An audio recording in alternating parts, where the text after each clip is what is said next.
Hello, everybody, and welcome to the Chakra Way Meditation Podcast. Today feels really special. Today, I'm joined by Stuart Perrin. Stuart has been teaching Rudra meditation for over 40 years and was a close student of Swami Rudrananda, known as Rudi, and has spent decades immersed in this really powerful lineage of embodied meditation and energetic awakening. Stuart has written lots of books, including the one that he was kind enough to send me, simply entitled Rudra Meditation. And it's a book that feels less like an instruction manual and more like a contemplative sort of companion. It's got lots of stories and reflections and a lot of lived insights from a long life of practice. And I'm so drawn to Stuart's work. The emphasis is on the inner strength and stability and the maturation of the human system. So I'm really looking forward to exploring not only just what is Rudra meditation, but what it actually does to a person who lives with it for many years. So welcome, Stuart, and thank you so much for joining me today. No, you're welcome. Thank you for having me. It's just, I always feel it's a great honor to do this and share what I have learned in my life with people. Uh, excuse me. I've spent many years studying and teaching the form of meditation that I practice.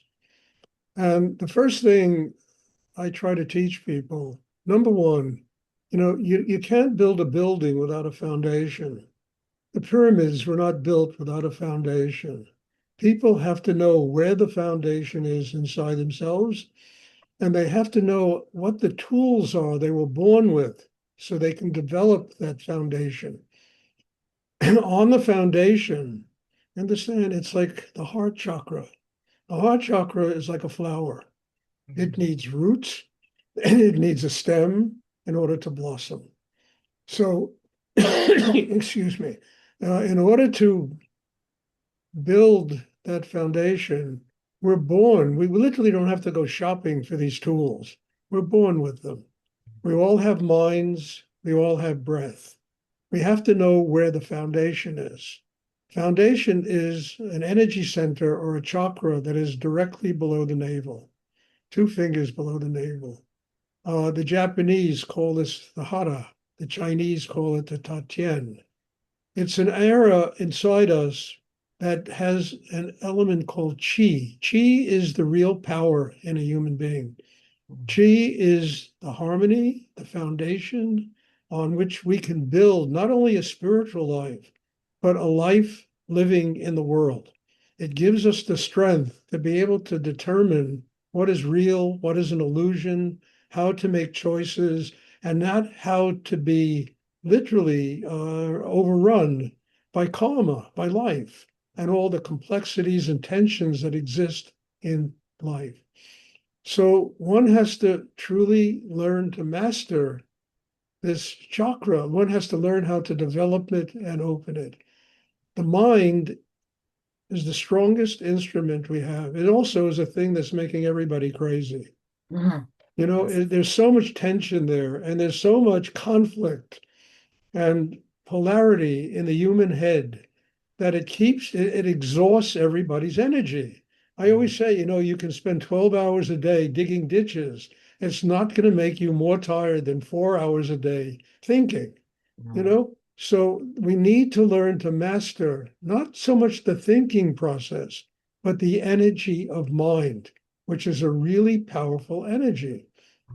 When we learn how to focus our attention in the chakra below the navel, the mind literally becomes like a surgical instrument that opens the very foundation of our being, the core, the place where great singers sing from, the great place where great dancers dance from, where athletes, when they're in that zone, they're not thinking about it. They are. They Yeah, they're in their flow. That's in that flow, yeah, yeah. and we need as human beings to learn to build that chakra, to develop that center inside us. It was the Mm. first thing my teacher Rudi taught me. Mm. when he asked me to come back and learn the meditation exercise. He said, bring the focal point of your attention to the chakra below the navel. The chakra is the mind will open that chakra. The second step was the heart chakra. Now, understand the heart is the seat of joy and happiness and love and all the higher emotions that allow us to function here as human beings. But we need to learn to open it. So by getting centered in the chakra below the navel, you give yourself foundation and strength. By feeling gratitude in the heart chakra, we don't need anything else but gratitude. Mm. And I don't think there's a human being alive that doesn't have something they're grateful for. Something. I mean, it could be an alcoholic who's grateful for the booze that they drink. Everybody has something that they're grateful for. That Mm. gratitude will open the heart. The third tool is the breath. Mm. Breath is life. Every time we inhale, we take in life. Every time we exhale, we let go of a part of ourselves. So we need to learn to use our breathing, our breath consciously. I always tell people there's a very simple mantra called so hum. Mhm. And so hum is, I learned this by, doing meditation. And when you inhale, you say so to yourself, but you do it quietly. When you exhale, you say hum. So hum translated, so I am that. I am one with there are 8 billion people in the world. So humming it 24 hours a day. We all breathe. And Yeah. breath is like prayer. So we need to learn how to use our breathing consciously, to use it to develop a chakra system inside ourselves that will give us a connection with higher energy in the universe.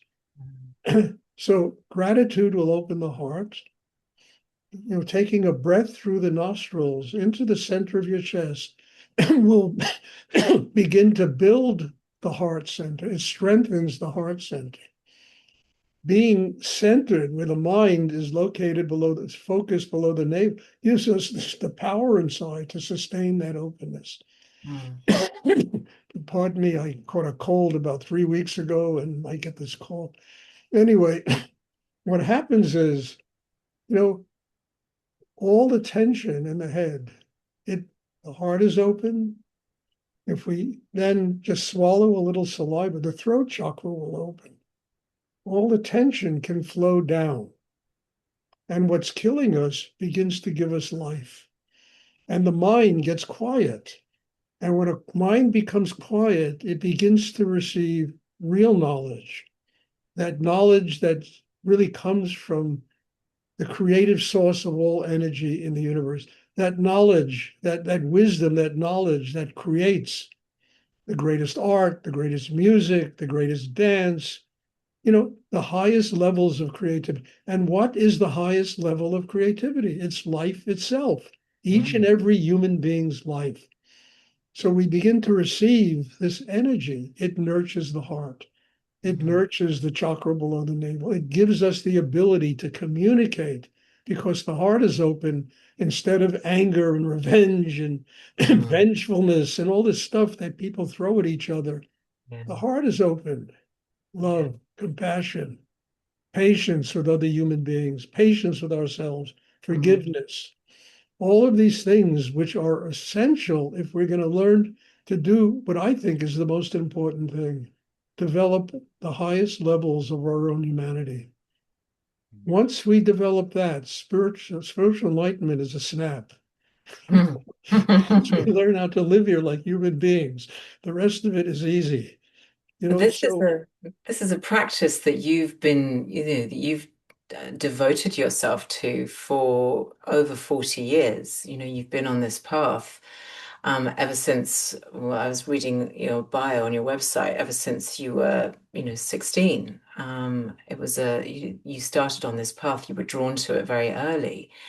Um, and and I'm really enjoying your book. The book is a really beautiful read, and it's, as I said, it's not an instruction manual. It is. But there's a little part of me that's going, okay, so what actually is Rudra meditation? Now, you have just explained that to me. So it's this focus. And I'm also interested because you said the hara, or the chakra beneath the navel, which I would say was the Svadhisthana in my seven chakra system. I don't know if you subscribe to or not, or the sacral chakra. And there's one beneath that, the root, which is even sort of deeper, connecting you to the earth. But you say in your writing a lot, you say that one must develop a strong chakra system, but you don't actually explain how to do that, Oh no, which, you haven't which, gotten there yet. I give the whole exercise in that book. oh, you do. Yeah, Because, yeah, you I've haven't been arrived yet flipping. at those pages.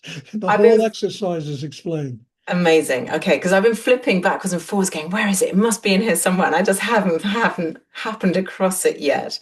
But the question I want to ask you is, what does a strong chakra system actually mean to you? What does that? It means I can do three things. Mm, First one, I was born here to work out karma. Life itself is a very powerful energy. We all know that. mm, Just pick up the newspaper, read the media about what's going on in this world. It can freak anybody out. It's so powerful, this stuff. mm, We need to learn to build foundation and have that power inside ourselves that enables us to transform the craziness of life and all the stuff that goes on into one's teacher. How can I work? Why am I attracting this? I honestly believe there are 8 billion people in the world. Every single person looks out a unique reality.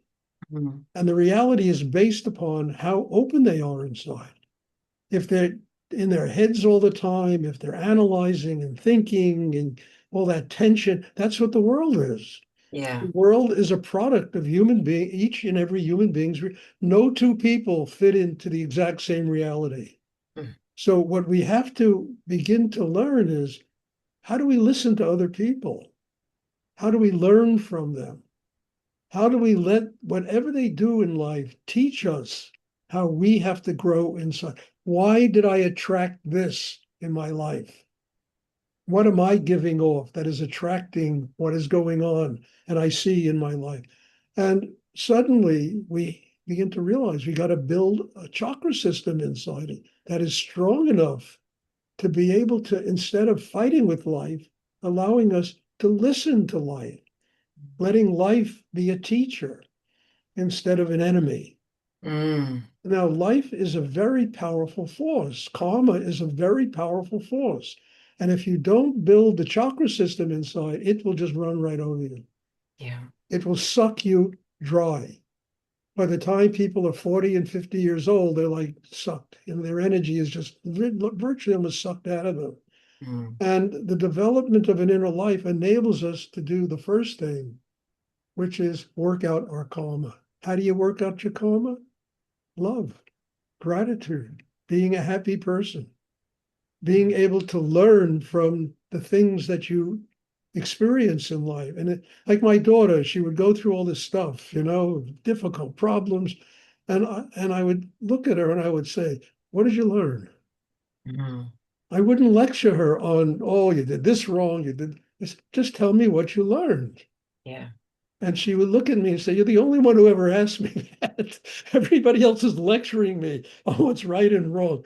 I Yeah. said, Ania, there's no right or wrong. What did you learn Yeah. from this? Yeah. And I think people have to begin to function that way, Mm, because the craziness is not going to go away in life. I mean, 8 billion people are not going to do this, but each and every human being can master themselves and learn how to do this. mm, The second element is spirit. Spirit is not an hors d'oeuvre. Spirit is infinite energy in the universe. It's all of life, all of death. It's everything it's the Akashic record. It's everything that's ever taken place in the universe. Yeah. I mean, in the Bhagavad Gita, when Krishna reveals himself to Arjuna, it's as if the light of 1,000 suns suddenly appeared in the sky. The power is just beyond all human comprehension. Now, how do we absorb that unless we build a system inside that is strong enough to do it? So, opening and receiving if a person doesn't build a chakra system, that higher energy, if it comes in, it'll just burn them alive. It's too powerful. So we need to build that system inside that enables us to work out our karma, enables us to connect with what's infinite in the universe. It's like I read something a little bit back that I thought was really wonderful. Uh, Bach, the great composer, was Yeah. dying. And all his students and family that were around him are all weeping and crying. And he looked at them and he said, "Why are you crying? I'm just going to where the music comes from." And I thought that was amazing, because we all one day have to go to where that energy comes from, that energy that creates life. Mm. Got to be open. Yeah. We have to be strong enough to receive it. We have to spend our life, develop our covenant with God or higher energy is to spend our life building a system inside that is strong enough to free ourselves from karma and to connect with spirit. And the third element in this is Kundalini. Because Right. Kundalini is the pathway to spiritual enlightenment. It's dormant at the base of most people's spine, but when a person begins to work on themselves, build the chakra below the navel, draw energy through the sexual area, it will activate Kundalini. Kundalini will rise up the spine. It's the pathway of the soul to spiritual enlightenment. It's also a very powerful energy.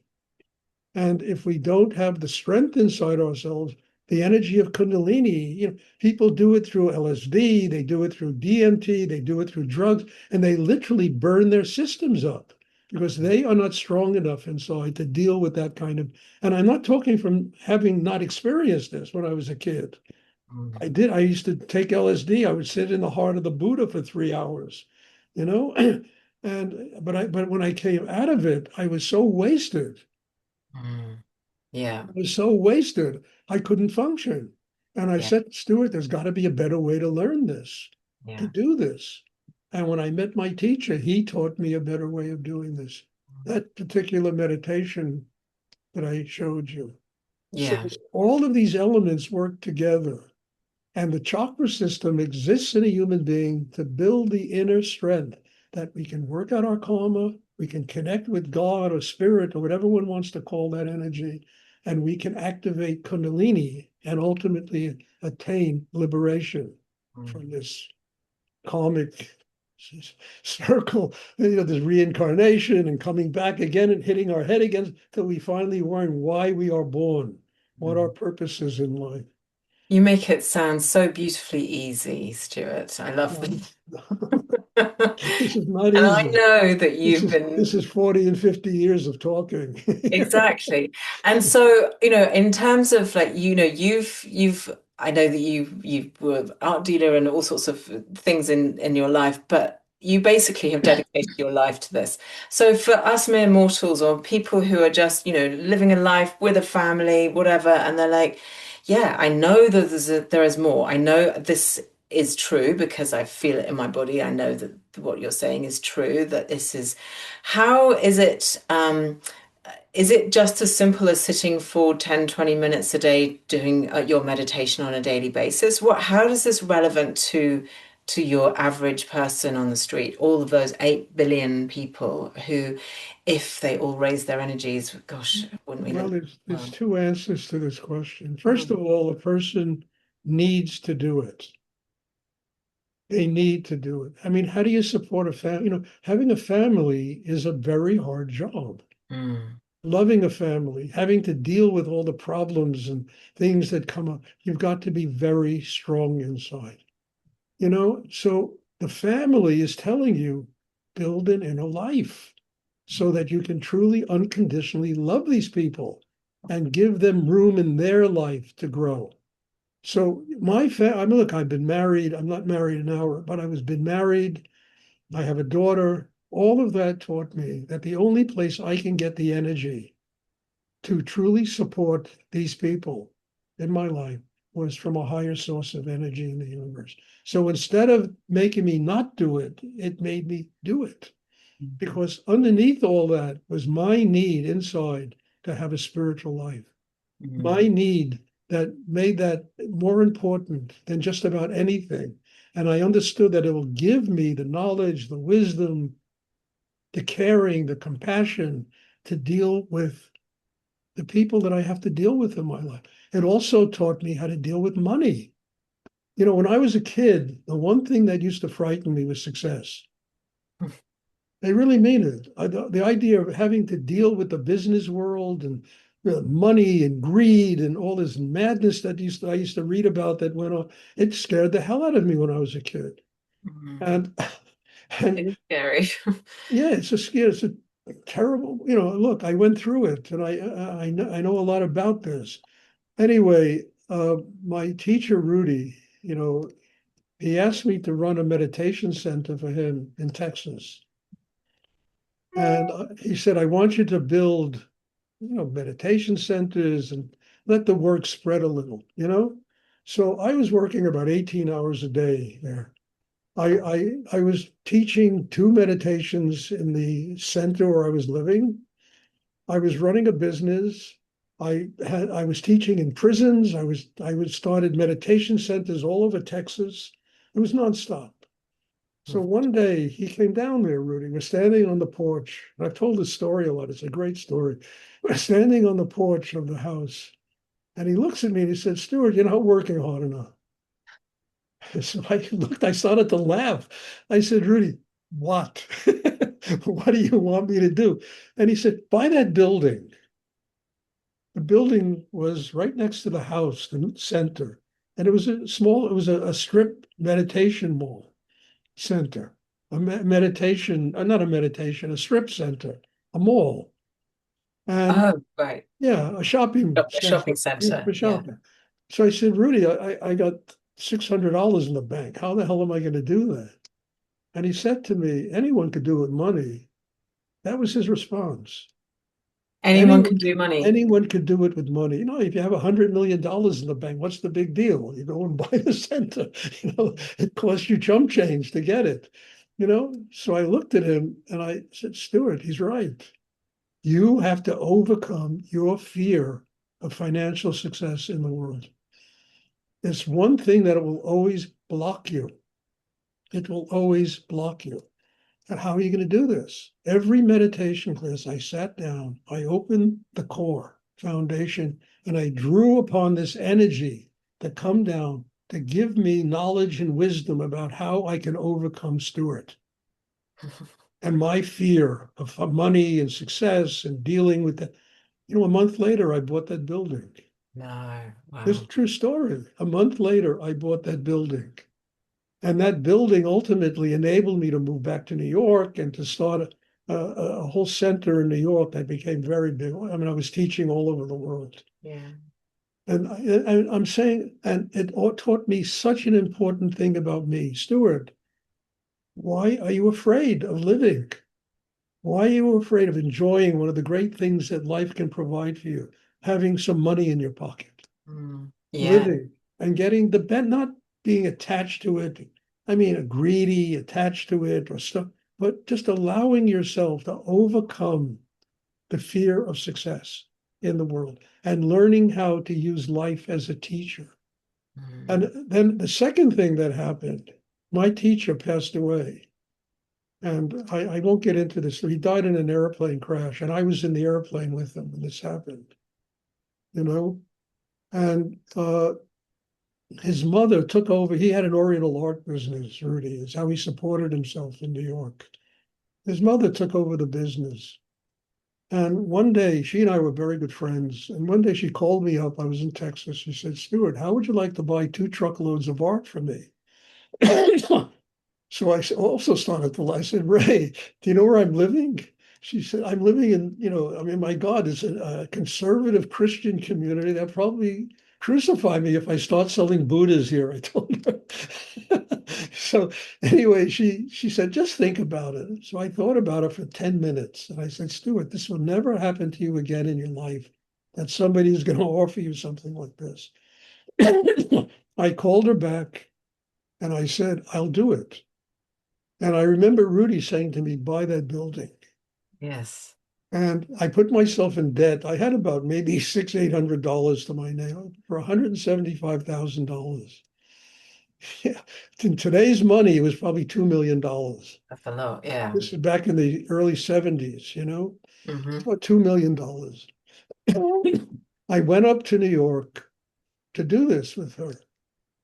And I'll never forget, I walked into the gallery there, and she and I were very good friends. We laughed, we hugged, and how are you? And then we started going over the art. Everything was priced double what it should be priced. So I said, Ray, how am I going to do this? It's too expensive. And it just went on all day. And I finally left there and I said, you don't have to come back here anymore because this is impossible. Now, this is really one of the funniest things that's ever happened to me. A friend of mine asked me to teach a meditation class in his apartment in Manhattan. And I was teaching the class, and my teacher, Rudi, came out of the cosmos into the meditation class. And he said to me, buy my mother a bottle of scotch. That's what he said to me. Buy my mother a bottle of scotch. Okay. So I went the next morning, went and bought her. I knew she liked Chivas Regal. So I bought a bottle of Chivas Regal. Went down to the gallery and gave her this first thing, Ray, I have a present for you. I gave her the bottle of. Instantly, the whole energy changed. All the prices became a third to a quarter of what they were the day before. I mean, it was unbelievable. And I got into the Asian art business because of a bottle of scotch that my teacher told to bring to his mother. It's a true story. It's an unbelievable story, but it's true. And that business, which I started in Texas, and then I kind of got out of it because I brought it back to New York. I opened a gallery that became enormously successful. Enormously. I opened a gallery in New York. It looked like it was there 20 years. I had so much inventory. And it became enormously. I started selling to major museums and collectors all over the world. And I used to go to London a lot, and deal with people in London and Paris and India. I've been in India 40 times. And, but all was this bottle of scotch that made this thing possible. I mean, you from reading your book and listening to you talk, Rudi sounds like the most incredible character. He sounds like he was a complete force of nature. I don't know an awful lot about him. Where did he come from? What's his lineage? Where did he... He came from, he was like me. He was born in the slums of Brooklyn. His mother was a single mother, raised him and his two brothers. They came out of the slums of Brooklyn, East New York and Brooklyn. I was born in the tenement area of the Bronx in New York. I don't know if you know New York. Not well, but I know enough to know that that's not an easy life to be brought Well, up in, especially in the early 60s or whatever it was. Yeah. The Southeast Bronx and East New York were pretty lower middle class, poverty kind of areas. Multicultural, which I used to love. All Mm. kinds of races, religions used to live there. And he was raised there, and he was a kid. He would sit and Tibetan Rinpoches would come and sit on his hands. And he was like 6, 8 years old, and he would have these experiences with Tibetan lamas and these gurus and Rinpoche. They would come, Mahasiddhas, they would come and sit on his hands and teach him when he was 6 and 8 years old.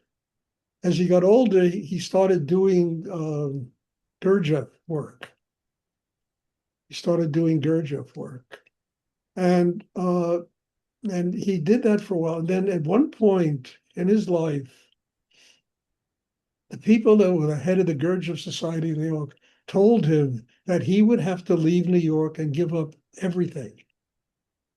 He had a business, he had, family, mother, and just go. He was supposed to go to New Zealand to do a kind of meditation called Park Sabut, and I don't even know what that is.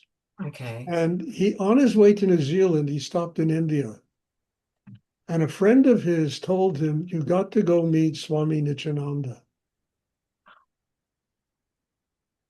So Rudi Mm. went to Ganesh Puri to meet Swami Nityananda. When he was about a mile away from Ganesh Puri, all of the tension in him dissolved. Everything. He had basically let go of all of that fear, that insecurity, everything that they had told him in New York. He was going to die if he didn't do what they told him. Mm. And what he did is he brought a garland of flowers to Swami Nityananda, sat down, and the presence of Swami Nityananda completely transformed Rudi's life. He never went to New Zealand. He went back to New York, started everything over again. And he started teaching this meditation that had to do with the development of the chakra system.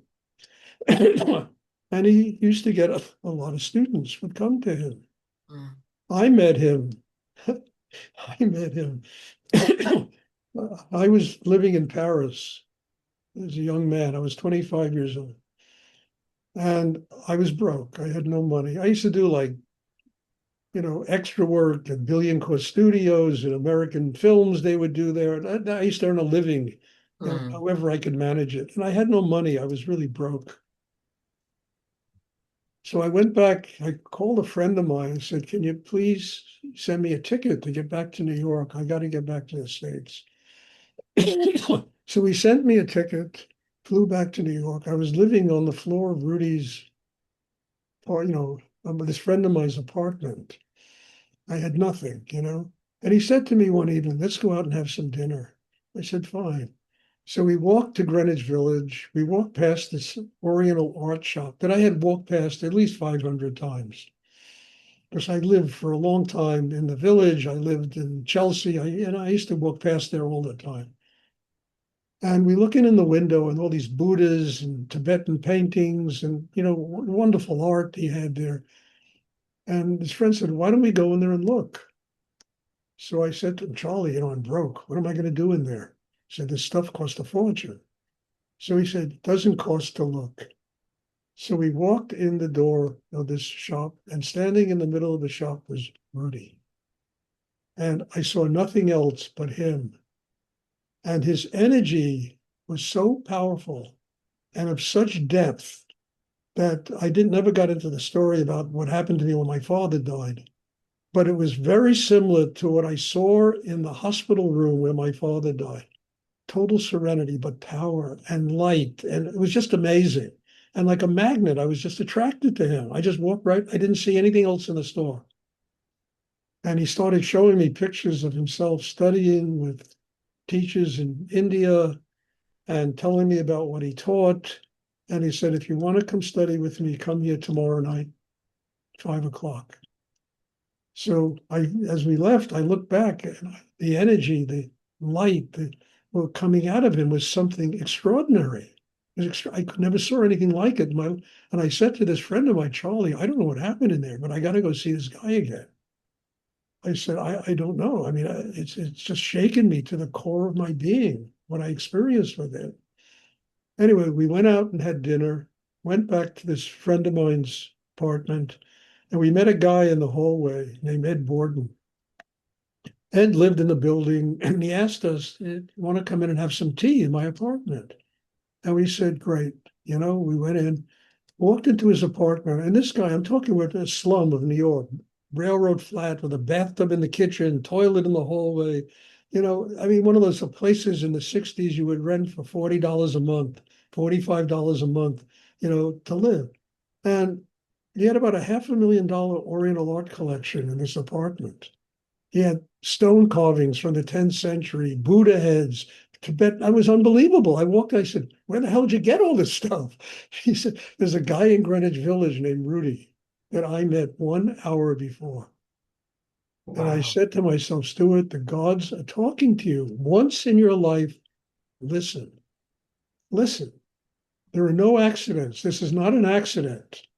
It's loud and clear that you have to go back and meet this person." Yeah. And I discovered, he told me a year later, I said, Rudy, what happened that day? He said, Stuart, I saw you looking in the window of my shop and I saw my son. I was like looking at my son lost in the universe. And I just pulled you in the door. That's so beautiful. And it's fascinating because you were with a friend, your friend Charlie. He presumably didn't have the same reaction to Rudy that you did, No, nor Rudy to him. It just is an energy match that you just went, "Poof," and that was just that, the vibration of you both just was like, "Ah, I see you, I found you." It's like when and it's another thing, like love at first sight. honestly, it's another thing. My need was so strong to have a spiritual life that Mm, that's really what made that happen. And yeah, his need to find somebody he could pass the work on to was also strong. yeah. That's what made that happen. My friend Charlie didn't have that need. He Mm. wanted to be a writer and this and write novels and all intellectual stuff. Mm. Just intellectual stuff. My He need was happy came. to stay up here, and you Yeah, were like, I need to go deep that's in. right. Yeah, And that's why I say that, people have to initially have that need in themselves to it's connect with interesting. a higher force in the universe. I mean, I find that really interesting that you said that because now you say it, I'm like, yeah, why am I obsessed with all of these things? And why do I think it's the most important thing in the entire world to have an inner life and to do this exploration and to understand energy in a wider sense in it, all of its senses and all the ways that it can be interpreted and used. And other people are like, no, I'm just gonna do, that and that. Like, and I'm like, why don't you? It's an interesting thing that some people just don't feel the need to have that inner life. Whereas you and It's I know that karma. it's really important to, It's karma. It's why there's reincarnation. yeah, Somehow you have thousands of lifetimes to get to a place where you finally have a need like that. yeah. And I believe this. Nobody learns this in one lifetime. No, that's true. I often say that when I'm teaching, especially in yoga classes, when I'm asking people to do something that's slightly difficult, I just sort of go, well, never mind. Maybe next lifetime it'll come to you. Because I'm there. I'm already there. I'm like, yeah, next lifetime I'll sort that one out. For now, I'm just going to focus on this part of my life. Yeah. Gosh, what else? I mean, I've got so many questions and I don't even know where to begin to ask you. I mean, you're to go back to Rudi because in the small amount of that I know about him, I can definitely feel his charisma. That there was no, I feel like there was no kind of he didn't take life that seriously. And he would be quite out there, not in a sort of, the traditional image of, orange robes and everything, very serious, not really talking hours in silent meditation. That's not his vibe at all, was it? That was, The first time I taught a meditation class, this is a true story. He bought a place up in the Catskill Mountains, which we were running as a meditation center. And, we used to go up there every weekend. And my teacher, Rudi, he really enjoyed poker.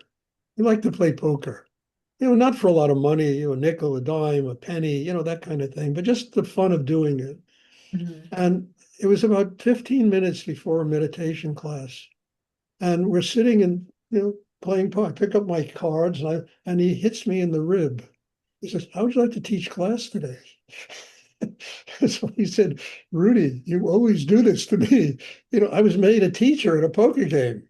you know, it's pretty That was cool. your first time that you ever went and stood as a teacher It's in the the. first time I ever taught a class. He made me a teacher at a poker game. And then after the class was over, he said to me, he gave me a big hug. He was more thrilled than I. I had no idea what I was doing there, but he was thrilled that he can pass his work on to another generation. Well, this is it. There's the lineage that he's now has, from Swami Nityananda in India to him to you to, to who next? Like where is Rudra meditation? Are there still lots of centers available? I mean, I know that you're teaching, you teach on Zoom and so on, but Well, my teachings are based on what he taught me. yeah, but who else is doing it? Like, is this? Oh, there are other people in America doing it. Yeah, Yes, yes.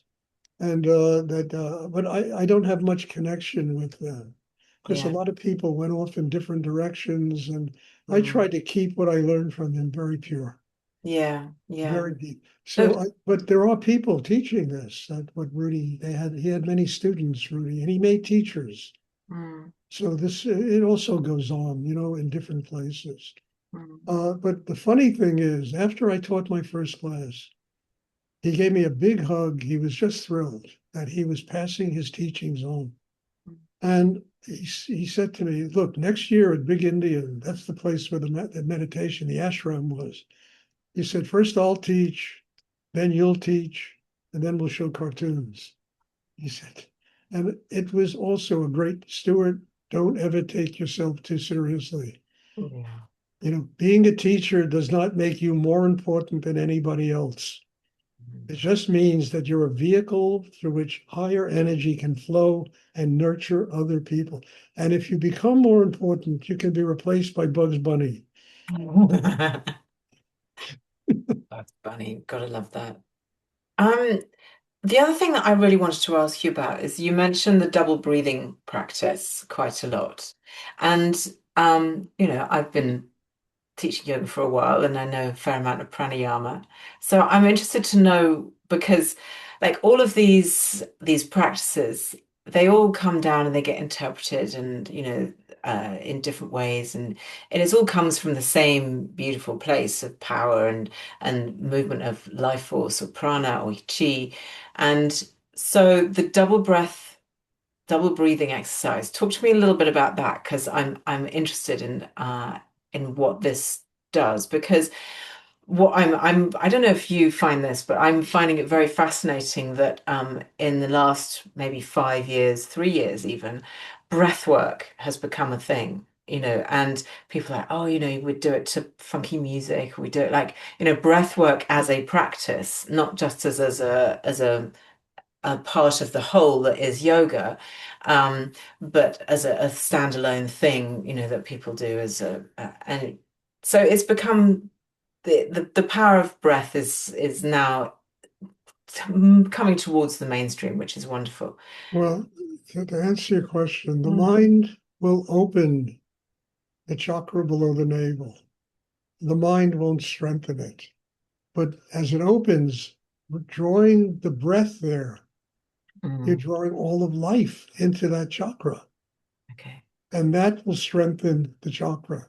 Same thing in the heart center. You're drawing all of life into the heart center. That will strengthen the breath. If the chakra's closed and you start breathing there, it's going to get tighter. It's not going to open. But by opening it, by having gratitude, the heart opens. Then you take a breath into the heart center. And as I always tell you, you have to hold it for the count of approximately 10, and then you exhale just a little bit of the air and then wait a few seconds and continue to exhale until you're comfortable. The strength of the breath will expand the heart chakra.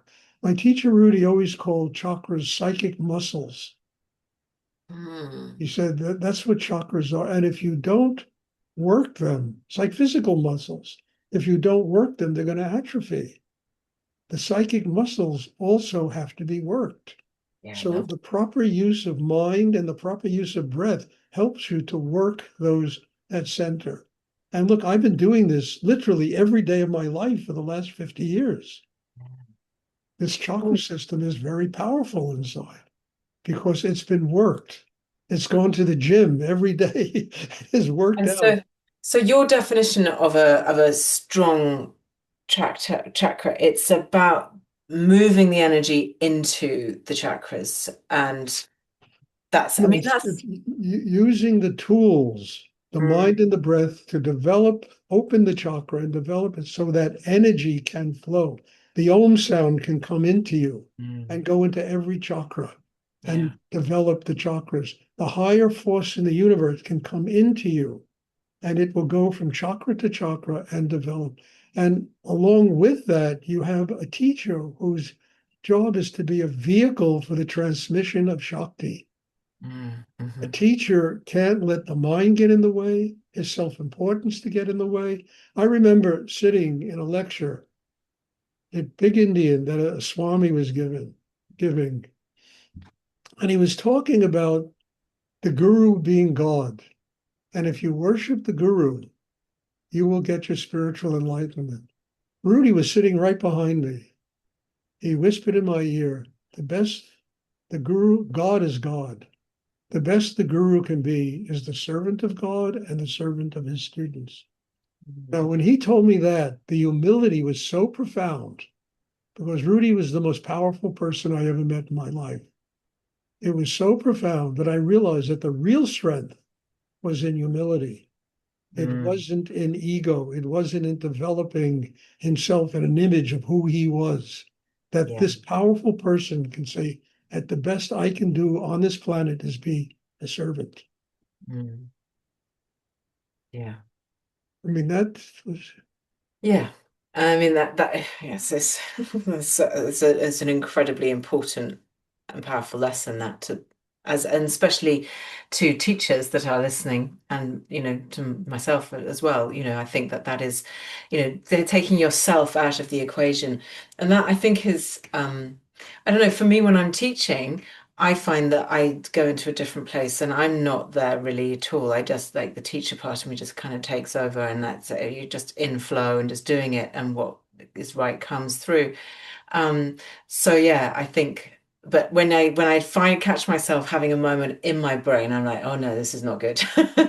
Need to get it back out again.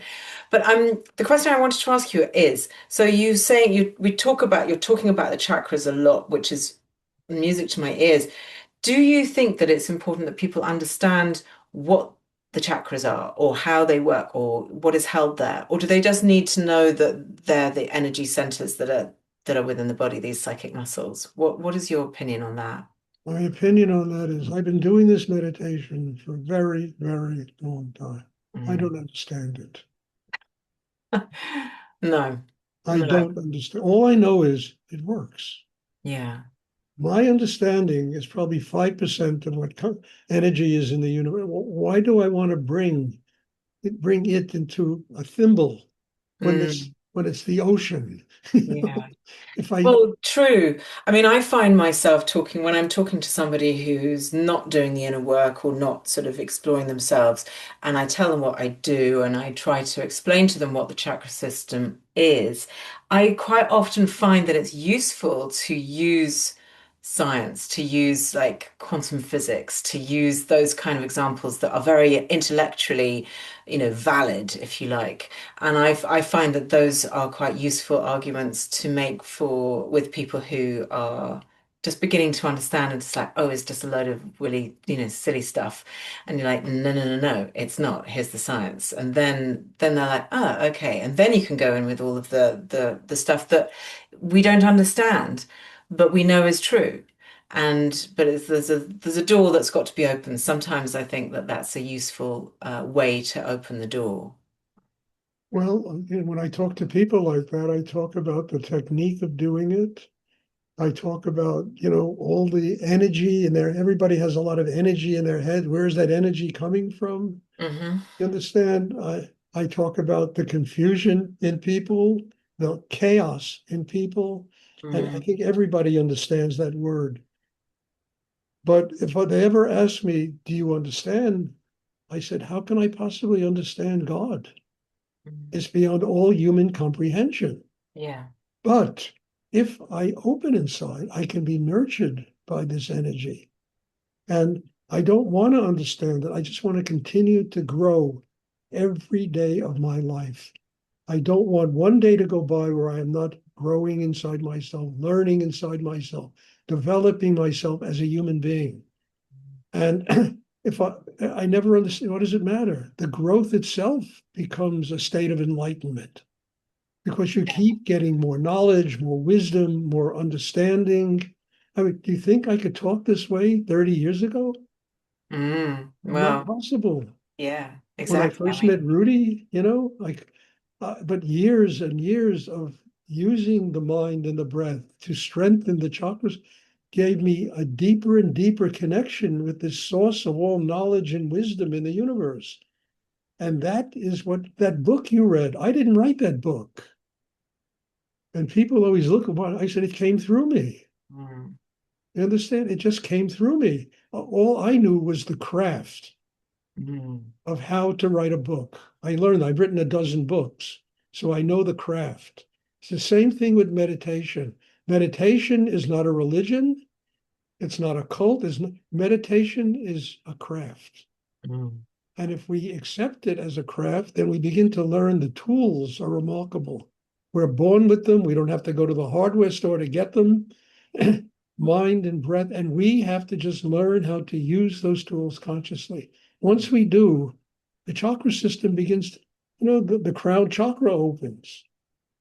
And the Om sound begins to come into us and nurture every single part of our being. It heals people. It heals them of serious illnesses. When they're connected with this higher energy and they allow it to truly flow through their system. So I don't have to understand it. All I know is it works. I know what I was like 1 minute before I met my teacher, and I understand what I'm like today and how my life has changed. Yeah. And that would not have been possible without having learned this profound, very profound form of meditation and having been doing it for, decades now, as a student and then as a teacher of it. And then when Rudi passed on, I had to say, Stuart, what did you learn in the last 6 years? I asked myself that question. Now you'll find out what you learned in the last 6 years. Now he's not here for you to lean on all the time. Mm. You have to stand on your own 2 feet and you have to practice, learn what he taught you. And that to me was an extraordinary revelation because I said, Stuart, you're not perfect, but but not being perfect is a blessing, because there's so much you can learn about life and grow. And, one of the things I learned from Rudi, he always just say he would rather be wrong than right. He told me this all the time. He said, if I'm wrong, I can learn something. If I'm right, there's nowhere to go. Yeah. I'm Yeah. crystal, I'm dead, you know? Yeah. So I said, Stuart, you're going to make mistakes. So what? You Yeah. have to learn how to grow in your life. So all of this and not understand, look, there was a point in my life where I used to buy rugs from Persia, from the Caucasian mountains. The best of them always had a flaw. The Mm. best of them, Yeah. because only Allah is perfect. Yeah.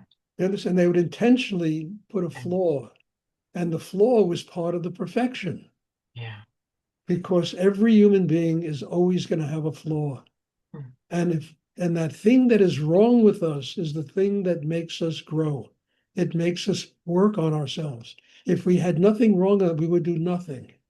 We would become a bunch of cabbages growing in a garden, Yeah. But having those things wrong with us, wow, I gotta learn. How do I Yeah. fix that?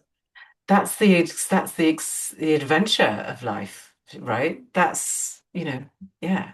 And I think those two things together, that understanding that, we're not perfect and everything is a lesson, everything is a mirror. The universe just mirrors back to us exactly what it is we need to learn at any one time. It'll Yes. show us our flaws. We meet somebody who winds us up, who really annoys us, and then you go, okay, what is it in them that isn't me that I don't particularly like? There's so many, and once you open yourself up to that, like the entirety of life is that incredible lesson. And Well, and how boring would it be without that? I just tell people, look, just learn to be happy with your unhappiness. Yeah. Hmm. Okay.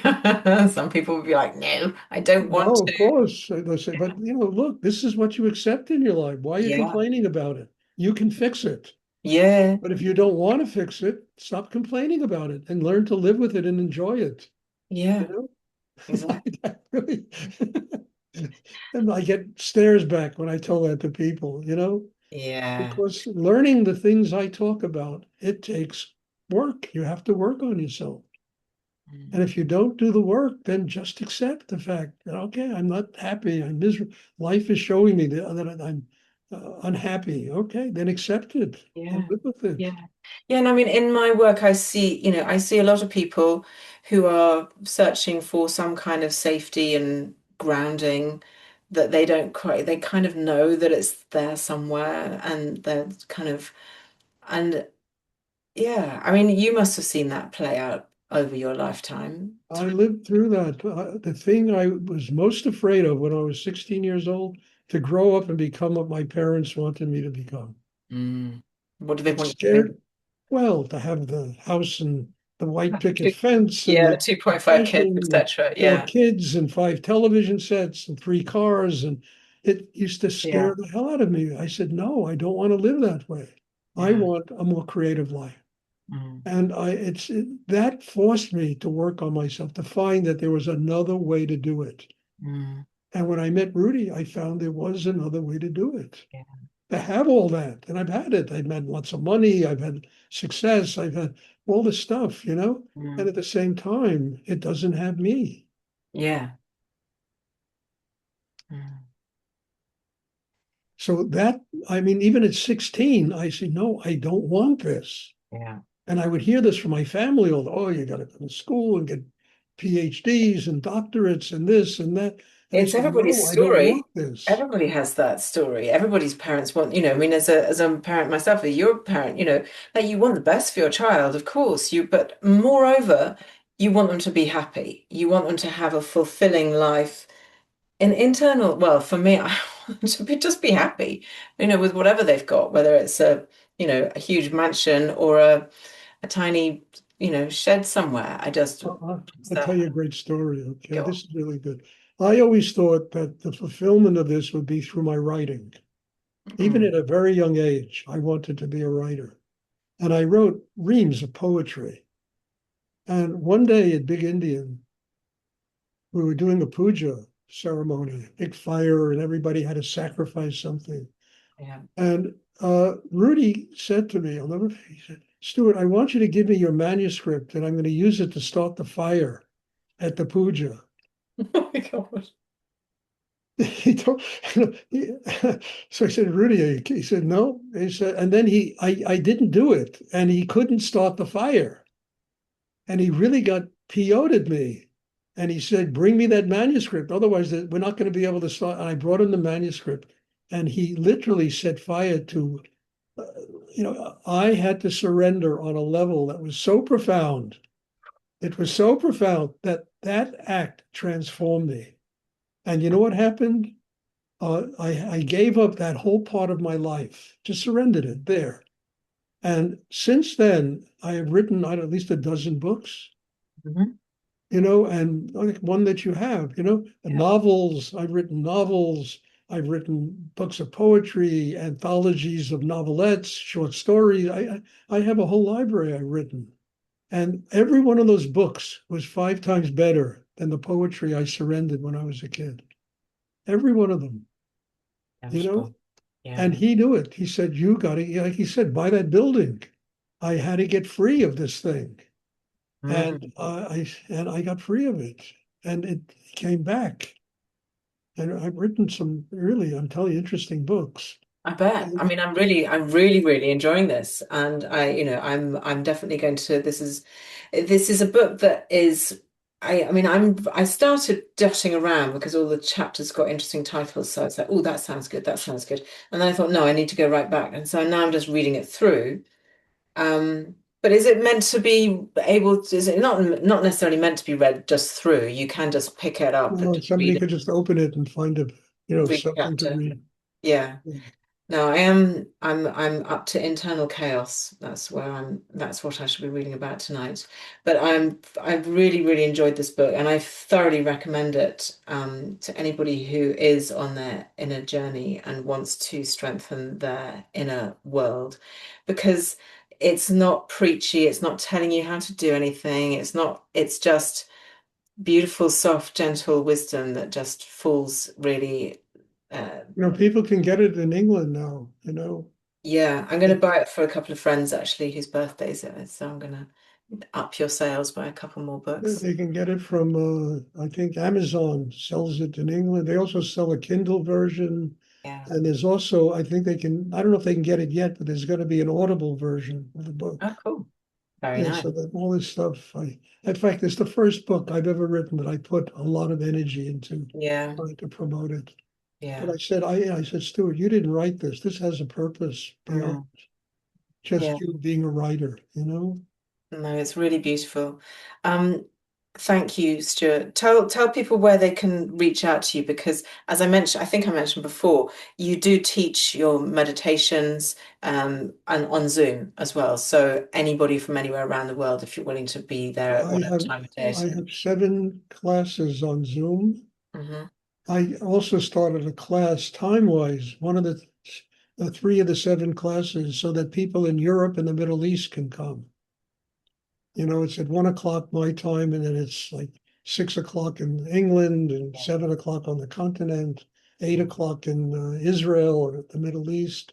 Mhm. And anyone's invited. I mean, they can get in touch with me, Stuart D. Perrin at gmail.com.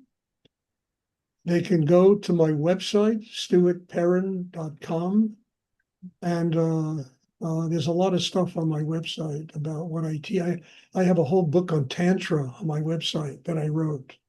You know, There's a lot of stuff there. It's a good wealth of knowledge. And if something in what Stuart has said today resonates, then yeah, please go and check it out. Highly and recommend. then another thing is that I have given, I think I have 14 videos on Facebook and YouTube, 1,400 videos on Facebook and YouTube.